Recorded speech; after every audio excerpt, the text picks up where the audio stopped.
I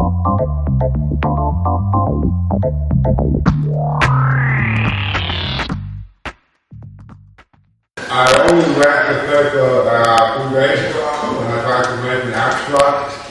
There's a lot of scientific talk in the paper I don't fully understand, so I try to stick to the highlights of the research.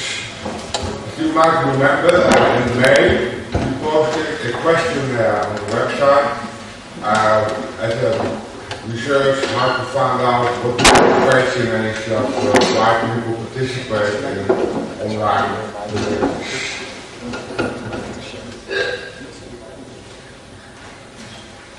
So she started with defining the definition of research. And our first goal was, well, I want to have a scientific evidence of how and why people are motivated to participate in online research communities. And at first I said, well, that's interesting, that for me, to help you, and from the Design Foundation perspective, it would be nice if you could add a second goal for the investigation. And there's also, what are the implications for the methods how to manage abilities? Because if we know why people participate and what motivates them, you can also have some guidelines of what kind of an organization model would fit best with the people who participate. Then in the paper she spends like 10 pages on what communities are and how they work. In the current scientific research on communities, there is found 2 most important models and apply to it. So they call it relational models, meaning something that brings the people together for a reason. Communal sharing, CS, they call it everywhere in the paper, that's relations and social interactions of equals who join for a certain common interest of goal. So this is very equal, people are interested in weather and they start a Yahoo group and then they can talk about how to communicate or do this. A lot of these communities start that way. It's just equals, somebody starts a website, then 10 or 20 other people join, and that's how it goes. Another aspect in communities is what they call authority ranking.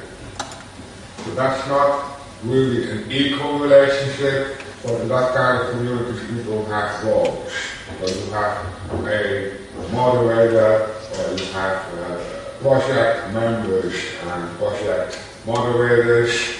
You have people with distinctive roles within the community to do things. That's an organizational level of communities who also want to be productive, like the open source community.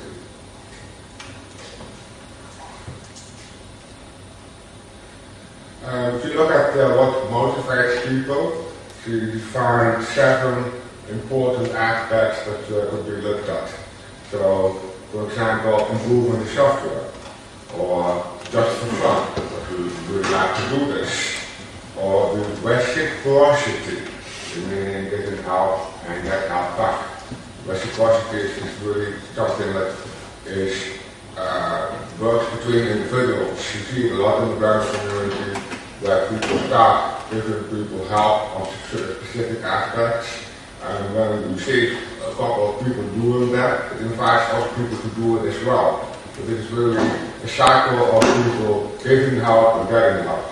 But it's also a motivation. You go there because maybe at first you need help, and then you get the help, and you start helping others. Altruism really means you do it without any self-interest. You just do it as to give to. It's pure, without interest, helping out things because you like to do that from your own motivation. The care for community is an aspect, just because you don't want this community to disappear, or you want to help the community to grow, or you really love the community. It's the same as when you live in a little city or a town, and you want to have the town to be happy and wealthy. All online communities work the same way. You communities really have a feeling of home. This is your house and you care for the neighborhood. The reputation, I mean, this might be more for the artists or the developers in the community, but if you do something special, like posting a great artwork and mention a great new feature in the software, you get immediately feedback. But something most people don't quickly get in a job. If you go from a big company and you are just a little piece of the whole organization. In online communities, by doing things, you can quickly become a hero. Or people really appreciate it. You get mail back, wow, this is wonderful if you did it that way. But there are lots of people who do this for this reputation, getting known and getting this feedback in return. And the last is money. It's not very common in online communities, but money is a motivation. People do things for money. I think everybody can recognize that this is an aspect of how your motivation can be guided or moved in a different direction.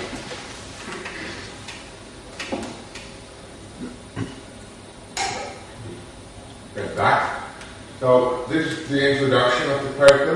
I'm going to show a couple of diagrams in the paper with the results of the question. Now that discussion of what was the result of this and what can we learn from the paper.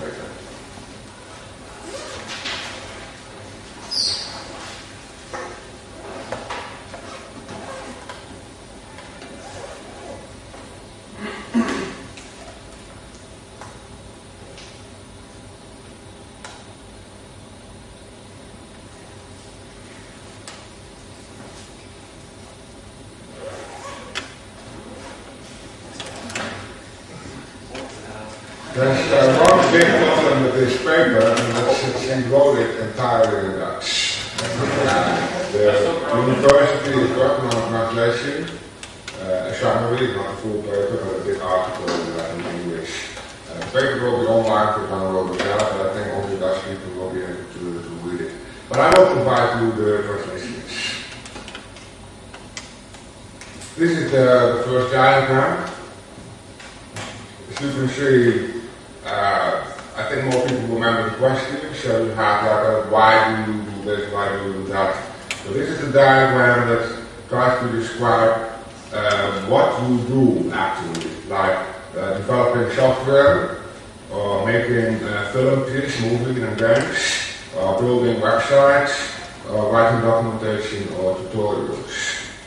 And the total number of people who responded was almost 750.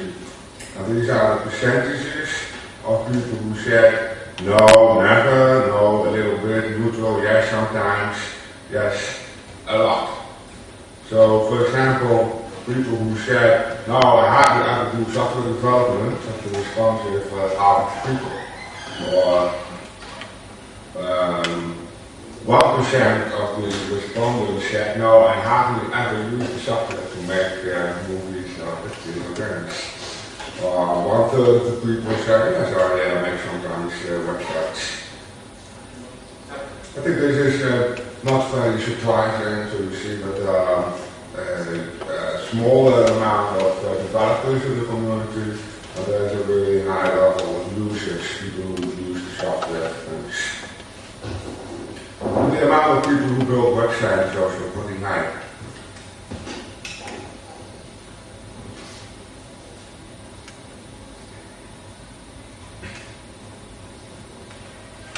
This is the diagram kind of listing how many new members get into the community every year. So this is the years 1998, 1990, 2004. So how many new people got into the LEM communities. The 2004 figure is low because this is May. It's only 1/3 of the year. So this is really an increasing diagram, meaning the community is still expanding.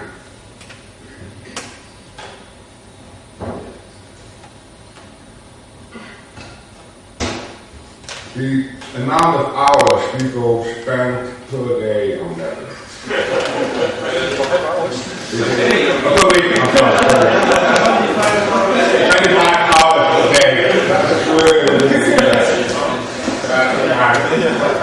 didn't fill in, so this is per week. This is 4, 8, 12, 16, 20, 25 hours. So even 63 of the respondents, which is like almost 10%, really spend 25 or more hours a month. It's pretty cool. But the average is like about 8 hours, which is still equal to a working day. That's very good. So what do people say of the role they have within a young community? I mean, the research is not only for Blender.org, but also Elysium or other websites. Like half of the respondents, 50% said I'm only using it for these discussion forums. The 31%, the black area, said none of these. I don't really have a role in the community. And there's a small amount of project administrators, committers who can work on the software, or people who are active members of databases.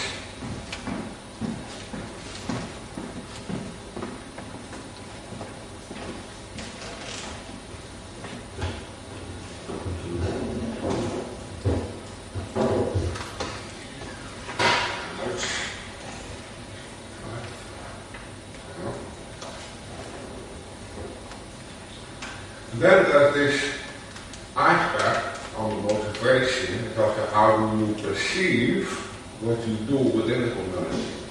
For example, do you feel freedom? Do you feel the sense of that you can move around within the community with freedom without being restricted or without being commanded to do things? This was on a scale of 0 to 5, so we try to find out how really free do you feel. And you can see this in the other figures for the freedom feeling. This is the attitude to authority ranking. So how do you feel like, okay, I don't mind having people telling me what to do, or having distinctive roles or a hierarchical organization. The satisfaction with the community, and the last is, that's why I should present this paper. What everybody can say, yes, I really like what Tom is doing. So you can also read in the paper that most likely the social peer pressure, what you call it, is pretty high. You just say, yes, well, I'm very happy with our community is pretty but this aspect we will find quite a lot in the paper, especially because people who have a family read, because it goes a lot about this topic. Open source communities work really well when there is a single or a small group of very representative physical people who are there, so that they know, okay, I can talk to that person, or this is somebody you can trust a little bit on not to do too crazy things, or you already know him, so you can predict what he's doing. So having a leader or a visible representative of the project works really well, also for the satisfaction feeling in communities.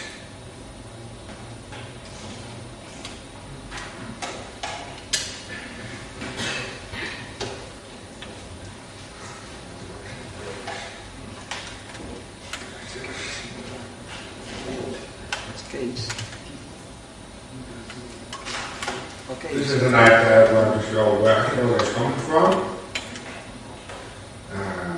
See that the brown is some country in Europe. Here the Dutchies, here the Americans, the South Americans, Asians, Australians, 5%, and even 1% Africa. Maybe the South Africa. This is also very common for my communities. We do have a little bit stronger representation in Europe compared to other communities, but that might be because we started here in Holland and things happen in Europe recently. So a lot of people from you that are involved.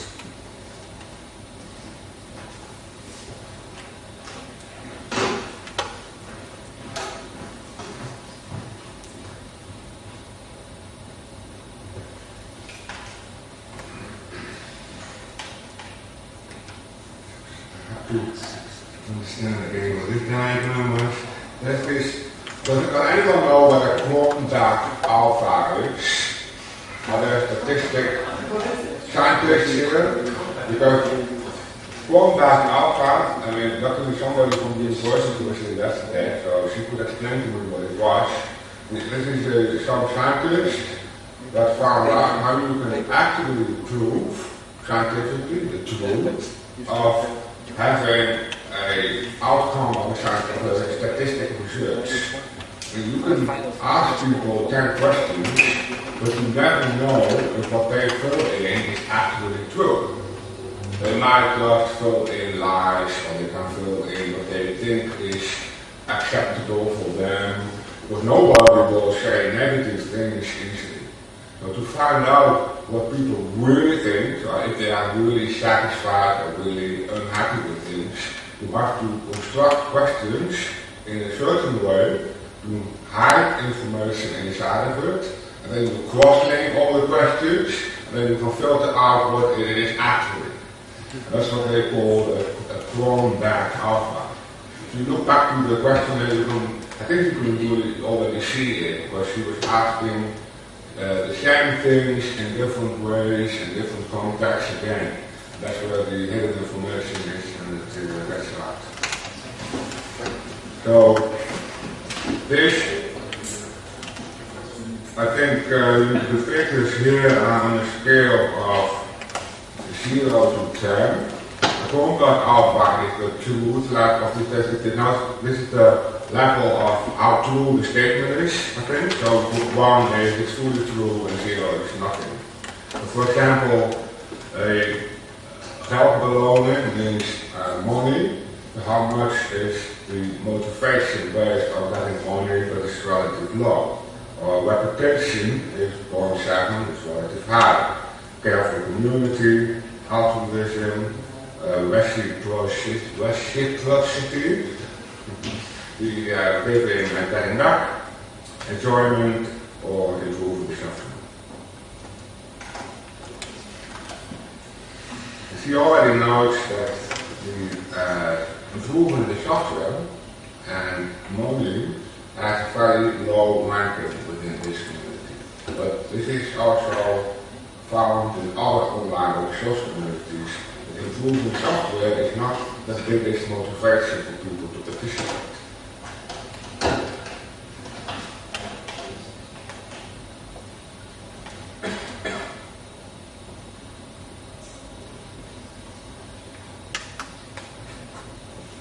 Again, in this called a spider web diagram or something.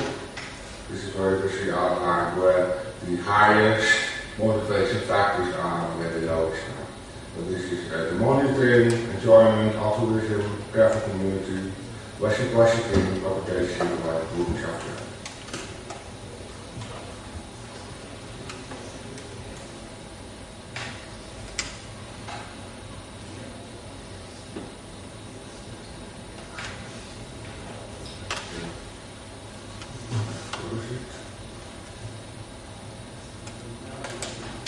Okay, so the discussion that followed on all the figures was that relative low interest in reputation or improving the software.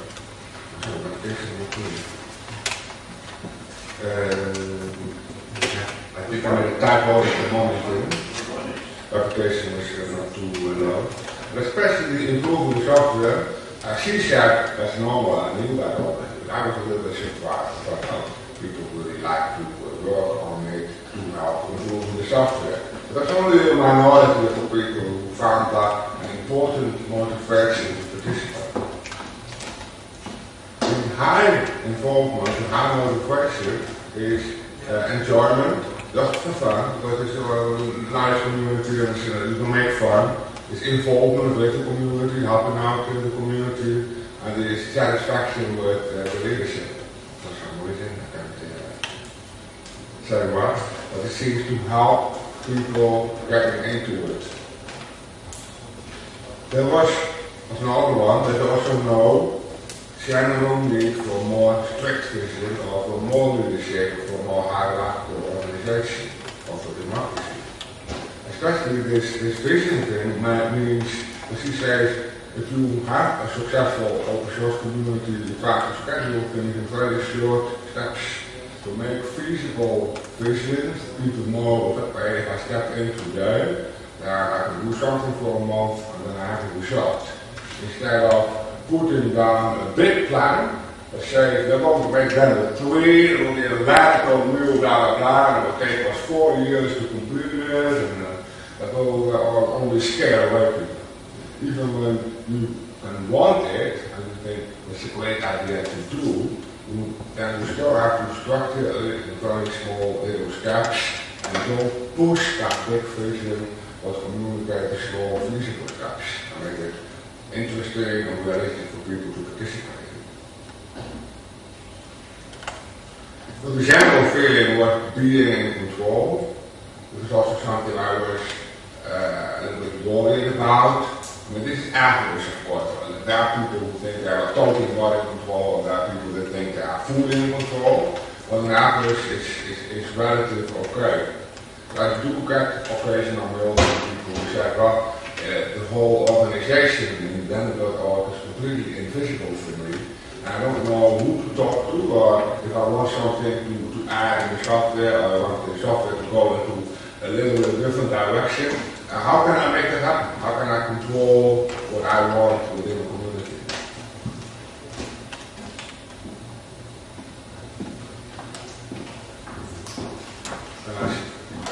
This is all what Martina Albers wrote, so she gave some advice or possibilities for what we can do within the organization. One of the topics I discussed with her was the democracy thing. Look at, for example, Mozilla, they had a voting recently on the website for certain committees deciding on how the software would be developed. And this is a problem a little bit, especially if you have the legal entity foundation. If you want to be a foundation board member, that means legally in the Netherlands that you are fully responsible for all the financial issues and legal issues within the foundation. That's not something you can easily vote for. The other thing is you need to have a Dutch passport. So I cannot really use the foundation as a means to give people more control or give a little bit a democracy level. But I think that's not a problem. What I agree on, the foundation should be a little bit invisible and only support and facilitate. But the actual process on websites, so what we are doing, that's the most important thing. And what she said, for that you could establish like advisory boards or some kind of a sub-organization level which can have a really important. Just an idea, we can discuss that in later sessions too. Another one is don't separate people who get paid or people who don't get paid. This whole payment issue within open source is very, very dangerous. So if you start professionalizing it or you start hiring individuals within the community and pay them to make a certain feature or make a certain project happening, that's very dangerous. It can result in what they call crowding out. People leave a community and don't feel really motivated. So even when you reward people financially, you should do it on a small project basis or on a basis that other people understand, okay, for this specific moment and this specific time, it's nice to reward somebody. Like having a contest for the 3 best animations, they can get sponsored to file their animation at the SIGGRAPH, and then they can get a couple of €1,000 to pay for the tickets to the SIGGRAPH and the hotel. That kind of rewarding is acceptable within communities. But if the Blender Foundation would start a big office and hire 10 developers to do the work, that would destroy the whole open source principle. then you got the separate ranking, and suddenly it's, I'm the developer, I'm going to build, and blah, blah, blah, and the other people who are not being built, and they try to get into that or something.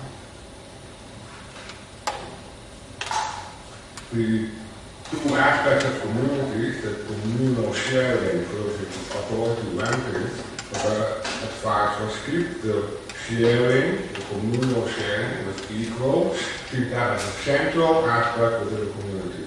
And only after that the authority ranking, like moderators, project administrators, boards, or whatever, when it's not possible to avoid it. If you really need some level of organization, that's why you do it. If you don't need it, then just keep it totally equal. But everybody can get access to it or just leave it.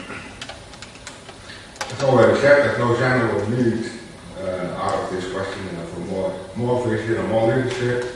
The general feeling was of being in control. And actually there was no real need for more democracy. And there is a general acceptance of authority ranking. It sounds a little bit conflicting, but the acceptance of authority ranking doesn't mean that there was need for it.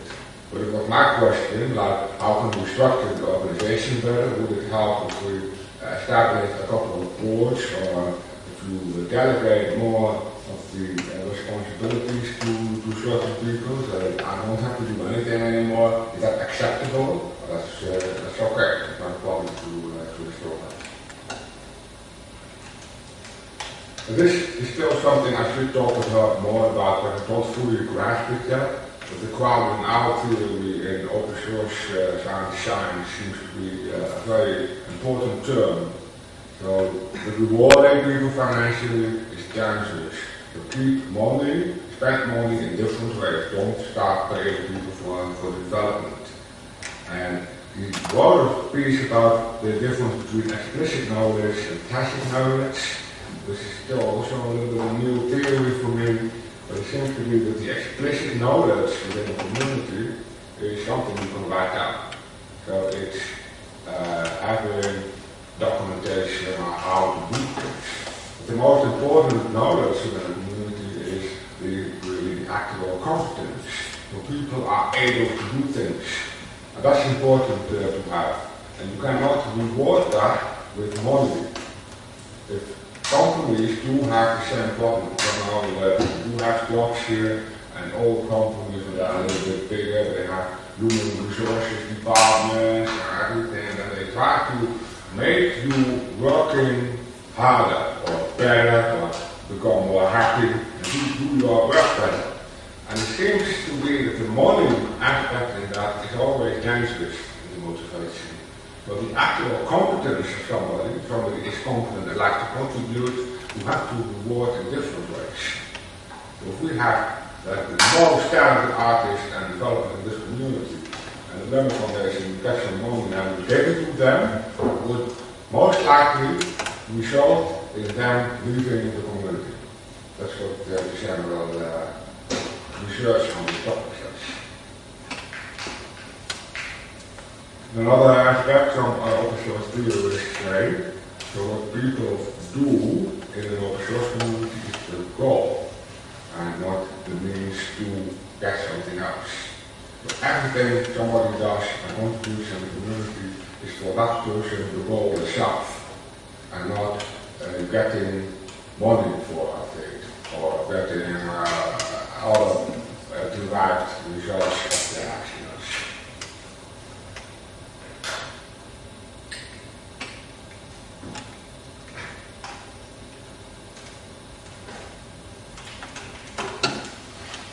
Yeah, so it's I don't have to make the most quickly, so I think most of the aspects here are already mentioned. So the paper closes with advice. So yes, you can do a little bit more hierarchical structure in the community. People won't mind the more clear structure. Do not promote long-term vision, just stick to the small, feasible terms.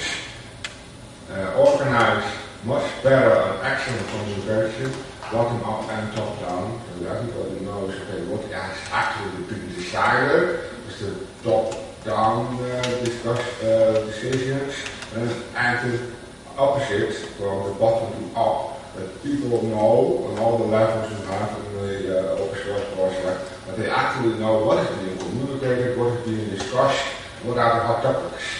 That's very difficult because for me, for example, it's almost impossible to read the forums on the website, visit the museum, do all these things. But my own email already fills up sometimes 2, 3, 4 hours a day to reply mailing lists of people organize things. If I would ask you about forums, there would be no time left for anything else. So she said in the end, actually, if you look at all the aspects, there are small little things you could do, but the current situation is so why would you change things drastic? There's no reason for that. I have a comment on that. Tom, I have a comment on that because it's the people that answered the questionnaire that are satisfied. And it's very likely that people who are not satisfied are not going to answer the questionnaire. They didn't take that into account. I won't talk to me about that. Okay. Because the scientists will more likely not agree with you. No, they will agree. But coincidentally, your wife belongs to the professor. Yeah, I know, that's why. She was here, you talked to her. Yeah. And did you tell the same thing to that professor? Well, yeah, it's a known fact in this kind of questionnaires. Yeah. Because you only ask community members what they think of the community.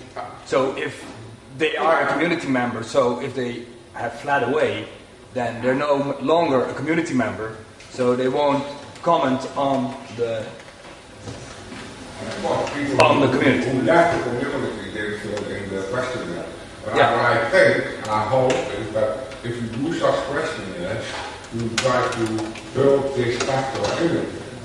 Of course, you can't do that. You get a limited representative group of a bigger total. So you need to go on the street. You need to go on the street and ask people on the street, are you a member of this community? And then if they say yes, then what do you think of the community? And if they say no, then you can still ask what do you think of the community, but they won't know. Or maybe they have been a member, then you reach the have been members, and they will say, well, it sucks, that's why I left. So that's the difference. I have no idea. I do. That's why I'm telling you. I think everything is covered, but that's the problem. I can't represent her in this. No. She should be able to defend that. I think at a certain level, this is not a bad result of the research. The university is satisfied. So That doesn't mean much. Very much. On statistics, I have all the results. Not my competence to doubt that. No, okay, but I It's just not want your competence either. my wife's competence, and we talk a lot. So I have a feeling that the problem of paid ranks is more subtle than this conclusion. If you look at the Python community itself, Python is, in my opinion, very successful open source community. But it would not have been there if there was not a paid core team for more than 10 years. I mean, the people around Guido were paid for more than 10 years, and they are still paid. By whom? Yeah, by a host company. Who? Oh, so you said it's not the community that's paying. That's what you're saying? Because there's a difference. Because if you look at how we constructed the Blender projects, so instead of having Blender Foundation paying people, what I can try, what we can try, is find companies, universities, or whatever entities around the world, and have them pay.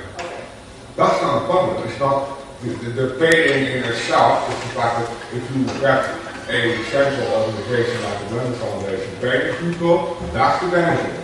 But if you have a job somewhere in a university and you already get paid, you can make them agreeing on a project you can do with them within the university, that would still make you an equal. Because everybody here has a job somehow. And I know some of the people that even work on them during their jobs. While they're working in the boss's time, they seek in some software development or they make some hardware. Sometimes the boss knows, sometimes they don't. So this is it's okay. Yeah, you're right. So being paid is part of the reputation of the company that's paying you for this. That doesn't matter. But if that motivates you, is still your problem. It's not. Generally, it will not really motivate people extra. That's what the conclusion is. But people sometimes like to do it because it's free. It's pure freedom. There's no real obligation, and you go home and you play a little bit with this community for fun.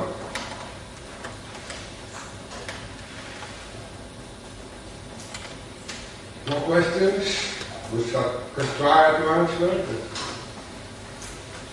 I would like some of the conclusion, especially on the money thing, because that was really bothering me.